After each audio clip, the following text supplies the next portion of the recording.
Parliamentary chaos, steel, tariffs, and a political brawl for the ages.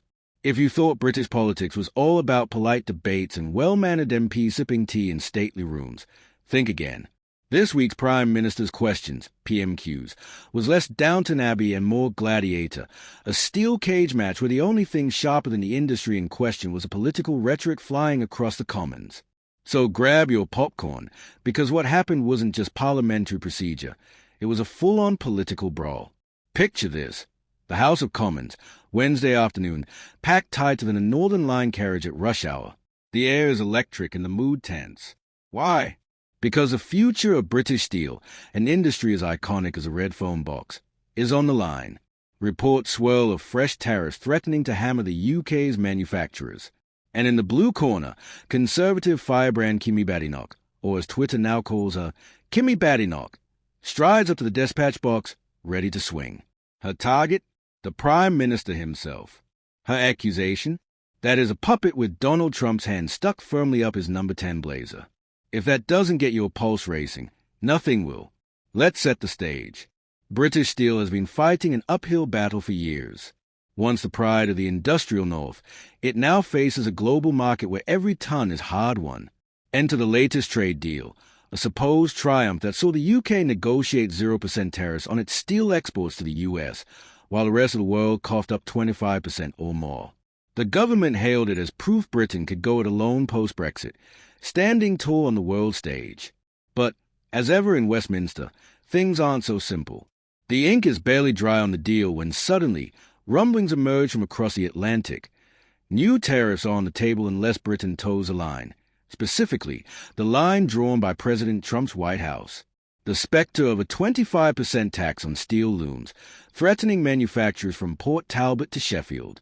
This is where Bad Enoch comes out swinging. She paints the PM as a marionette, strings pulled by American interests. We're the only country not paying the 50% tax on steel, she thunders, implying that the UK is now at the mercy of foreign powers. The message is clear. British jobs are on the line, and the PM is too busy dancing to someone else's tune to notice.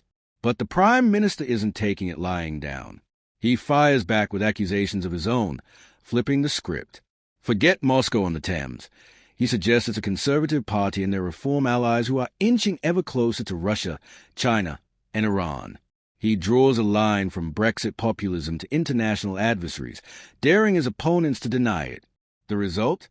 Chaos. Absolute chaos. MPs shout and jeer. The Speaker's cries of, "Order! Order!" ring out like a referee at a barroom brawl. At one point, the commotion reaches such a pitch that you'd think you were at a football final, not the mother of all parliaments. Grown adults, supposedly the country's best and brightest, hurling accusations, dodging questions, and generally behaving like teenagers left unsupervised with a family WhatsApp account. But beneath the pyrotechnics lies a far grimmer reality for Britain's steel industry. Years of global competition, rising costs, and political uncertainty have left manufacturers on the brink. The promise of 0% tariffs was a lifeline, but if it comes with strings attached, is it really a victory? And with each side more interested in blame than solutions, workers and communities are left to wonder what comes next. Are Kimi Badenoch's warnings about foreign influence overblown political theater? Or is the PM's pivot to accusing the opposition of being in bed with Russia just a desperate distraction?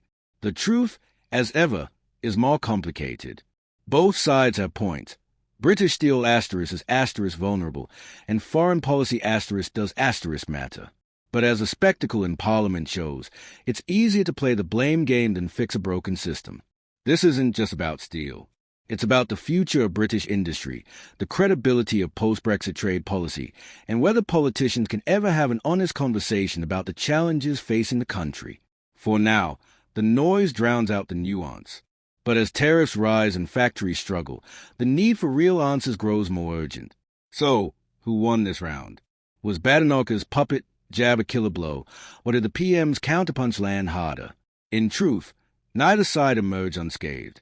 British politics, once again, turned a serious issue into a soap opera. The real losers? The workers, businesses, and communities left in limbo while their leaders shout over each other. But if you're looking for grown-up debate, you'll have to wait. In the meantime, keep your popcorn ready. Because in Westminster, the next round of drama is always just around the corner. What do you think? Is the UK government standing strong or dancing to someone else's tune?